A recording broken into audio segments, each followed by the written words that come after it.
সুমনিগঞ্জ union কাজী office ও আইনি পরামর্শ কেন্দ্রের পক্ষ থেকে সবাইকে জানাচ্ছি মোবারকবাদ এবং সালাম। আসসালামু আলাইকুম।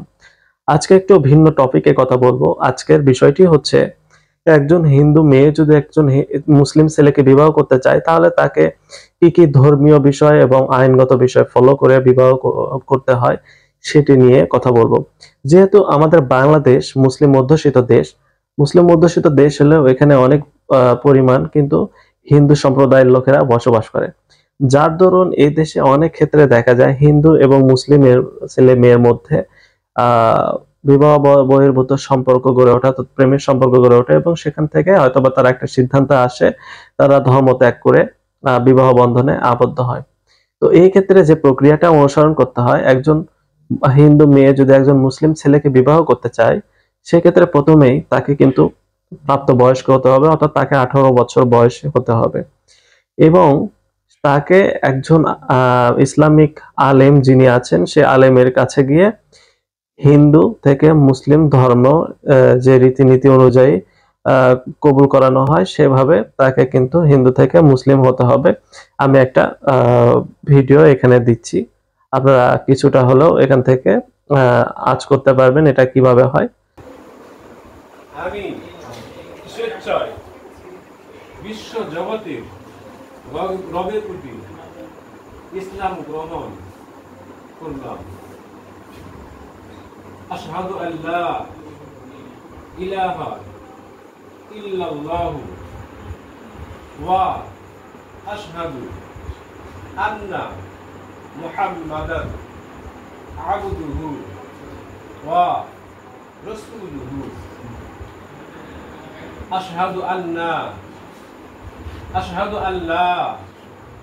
ইলাহা ইল্লাল্লাহু ওয়া আশহাদু আন্না মুহাম্মাদান আবদুহু ওয়া রাসূলুহু। আশহাদু আল্লা ইলাহা ইল্লাল্লাহু ওয়া আশহাদু আন্না মুহাম্মাদান আবদুহু ওয়া রাসূলুহু। আমি সাক্ষ্য দিচ্ছি যে আল্লাহ ছাড়া কোনো সত্য ইলাহ নাই।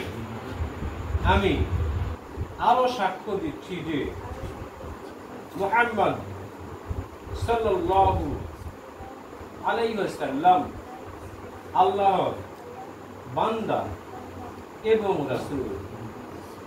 আমি সাক্ষ্য দিচ্ছি। এরপরে উক্ত মেয়েটিকে 300 টাকার স্ট্যাম্পে সিগনেচার করতে হয় এবং সেখানে হলফনামা প্রদান করতে হয়, অর্থাৎ সে নিজে যে সজ্ঞানে এবং সচিন্তায় সে হিন্দু থেকে মুসলিম হয়েছে সেটা সেখানে উল্লেখ করতে হয় এবং ফার্স্ট ক্লাস ম্যাজিস্ট্রেটের কাছে সেটা উত্থাপন করতে হয়। ফার্স্ট ক্লাস ম্যাজিস্ট্রেট সেই হলফনামাটুকু তার মুখ দিয়ে সেখানে শুনে নেয় এবং শোনার পর সেটি সিগনেচার করে।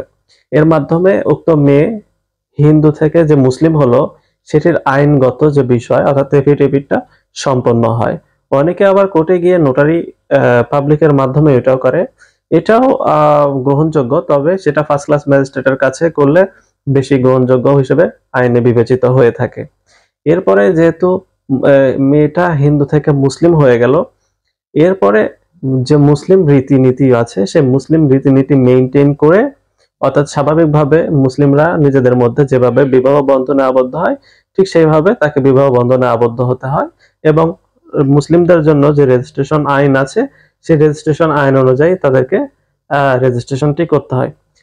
ঠিক এই প্রক্রিয়া অনুসরণ করেই কিন্তু একজন মুসলিম ছেলে এবং হিন্দু মেয়ের মধ্যে বিবাহ বন্ধনে আবদ্ধ করার ব্যবস্থা আইনগতভাবে এবং ইসলামিকভাবে করে দেয়া হয়।